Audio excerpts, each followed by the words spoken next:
Vamos a realizar la defensa del trabajo práctico número 1 utilizando las herramientas de la multimedia. Somos del Instituto Superior de Arte y Comunicación, Profesorado de Artes Visuales, y vamos a realizar un cuadro comparativo de Boaventura de Santos con Saint-Simon y Conte. La asignatura es Sociología de la Educación. El docente a cargo es Acosta Gustavo Ramón y los alumnos son Bustamante Ana María Giselle, Bedia Galo Rodolfo, del segundo A, turno tarde, ciclo lectivo 2001. El siguiente trabajo práctico de Sociología de la Educación consta de la realización de un cuadro comparativo de Boaventura de Sousa Santos con algunos de los autores sociólogos que hemos visto hasta ahora en la cátedra, tales como Saint-Simon y Conte, Durkheim, Marx o Weber. Nosotros, en contraposición, elegimos a Saint-Simon y Conte. En el siguiente cuadro comparativo encontramos a Boaventura de Sousa Santos. Es un sociólogo nacido en el siglo XX y desarrolla sus ideas en el posmodernismo. Estas ideas son la emancipación social y la decolonización del saber, mediante sus teorías, la sociología de las ausencias y la sociología de las emergencias. En contraposición, tenemos el contexto social moderno por el cual atraviesa Saint-Simon y Conte al momento de desarrollar sus ideas de la educación en el proyecto positivista, buscando un nuevo modelo de organización social. Hay que situarnos en el siglo XIX, tomando de ejemplo dos hechos históricos como la sistematización industrial y la Revolución Francesa. La preocupación central de Boaventura es reinventar la emancipación social a través de la sociología de las emergencias. Esta se dará en tres dimensiones: la epistemológica, la teórica y la política, haciendo énfasis en la epistemológica. Habla de una tensión entre regulación y emancipación social. La modernidad trajo expectativas de resolver estas problemáticas, que pueden ser malestares como la infelicidad y la opresión. El modernismo trajo otras posibilidades, como tener una vida mejor. Eso es la emancipación social. La tensión solamente se da en el modernismo, porque en la antigüedad las experiencias coincidían con las expectativas. Quien nació rico, moría rico. Quien nacía pobre, moría pobre. Hoy en día está rota la tensión entre experiencia y expectativa. Es decir, que muchas personas no tienen una buena expectativa de sí mismas, por lo tanto, se someten. La sociología de las ausencias busca rescatar todo ese conocimiento que no es reconocido. En el cuadro contiguo vemos a Saint-Simon, que busca crear una doctrina firme que sirva de base al sistema que vendría. Por otra parte, con un pensamiento similar, para Conte, la educación tiene por objeto regir las diferentes relaciones sociales. Ideas o pensamientos. Sociología de las emergencias. Cuando hablamos de emancipación, es la liberación de un poder, es romper con una relación de subordinación o de dependencia. Para alcanzar esto, se debe reinventar lo que fue inventado para Europa, que ya no sirve para nuestra realidad latinoamericana. Es decir, no se puede seguir pensando en términos modernos. Es la crisis de crear un nuevo modo de producir conocimiento. La sociología de las ausencias trata de transformar objetos ausentes en presentes. Por otra parte, Saint-Simon emprende en su proyecto positivista y lo utiliza como un instrumento de legitimación de la educación, porque se necesita influencias sobre las conductas individuales. La encargada de esto sería la escuela. Conte, siguiendo esta rama de pensamiento sociológico, y opta por una sociabilidad que predomine sobre la individualidad. Principios centrales.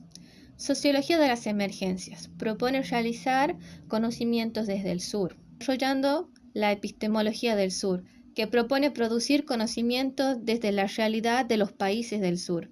No solo conocimiento científico, sino también incorporando saberes de la vida cotidiana, de los pueblos originarios, de los trabajadores, de la economía popular y solidaria y de los sindicatos. Más allá de romper con la tensión con la ciencia occidental, culturalmente estamos atravesadas por la misma cultura occidental. En algunos aspectos vamos a romper y en otros vamos a convivir y en otros vamos a tomar lo que nos sea útil. Es por eso que no hay ciencia pura o independiente de la cultura. Pero esto nos hace plantear que debemos de ser objetivos, pero no neutros. Por ejemplo, si hay una situación de injusticia, debemos de tomar una postura crítica y no callarnos o omitirla. Y ahí entran en juego las subjetividades rebeldes. Por eso las sociedades occidentales son el problema, porque dentro de esta ya es una razón indolente o perezosa. Pero ¿por qué? Si la racionalidad es la forma de comprender el mundo y reaccionar frente a este. Pero ¿qué es entonces la razón perezosa? ¿Qué es? Es desaprovechar un montón de conocimiento, porque se considera única y no puede ver que hay mucho conocimiento en el mundo. Es por eso que es reduccionista. Y ahí entra la razón indolente, se va a manifestar de dos formas diferentes. Tenemos la razón metonímica y la razón proléptica. La razón metonímica toma la parte por el todo, es decir, convierte una partecita de la realidad en un todo homogéneo y todo lo demás queda por fuera, descartado, es decir, contrae, disminuye, achica el presente. Las experiencias las desperdicia, por eso nuestra visión del presente es metonímica. No podemos tener una visión más amplia y tendemos a encerrarnos en nosotros mismos y en nuestro alrededor más cercano. Y hay una frase que puso el autor de Ernest Bloch: si vivimos siempre en el presente, ¿por qué es tan pasajero, tan fugaz? Por otra parte, la razón proléptica es la idea que tendemos de conocer el futuro. Conocer el presente, la idea futura. Es esta idea de pensar en el futuro, que el futuro es infinito y que vamos hacia un lugar mejor. No sabemos cómo, no sabemos ni cómo concretarlo, lo dejamos para mañana. Total, hay tiempo. Creemos que somos eternos y que indefectiblemente vamos hacia un futuro mejor, cuando en realidad ese futuro depende de lo que hagamos hoy en el presente.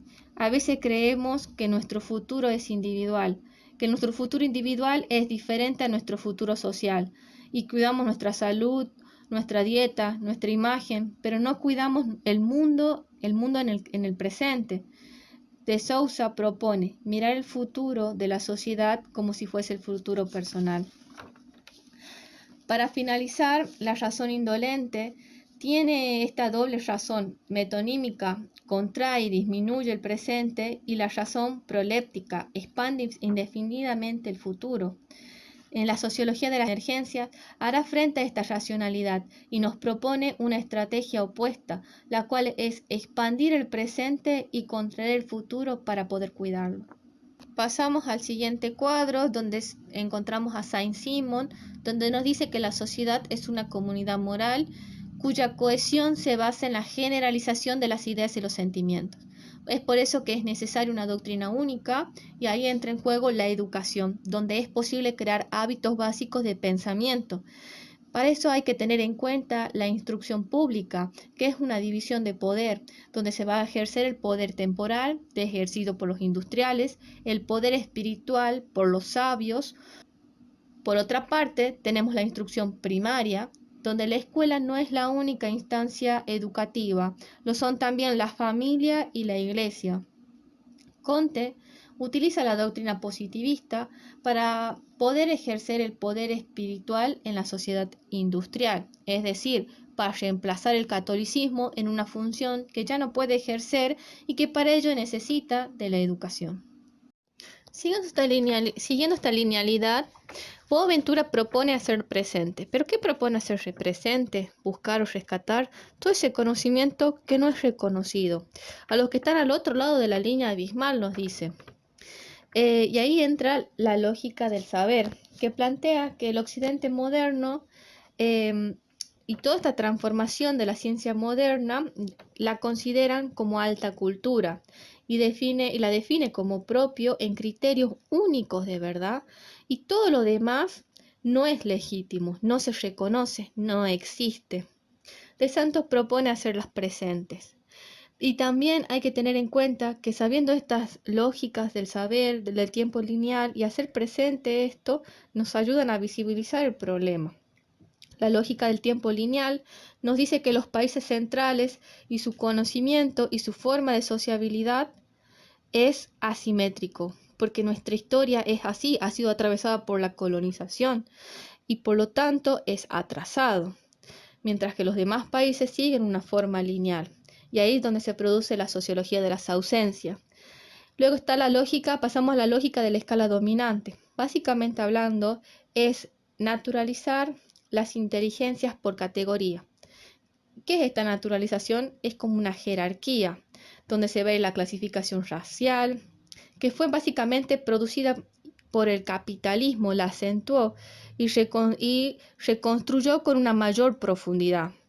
La lógica de la escala dominante, entonces, es universal y global, y es muy lógica para Occidente, mas no para los conocimientos del sur, y plantea una escala de entidades que ya se ha explicado, donde se va a reforzar en contextos específicos.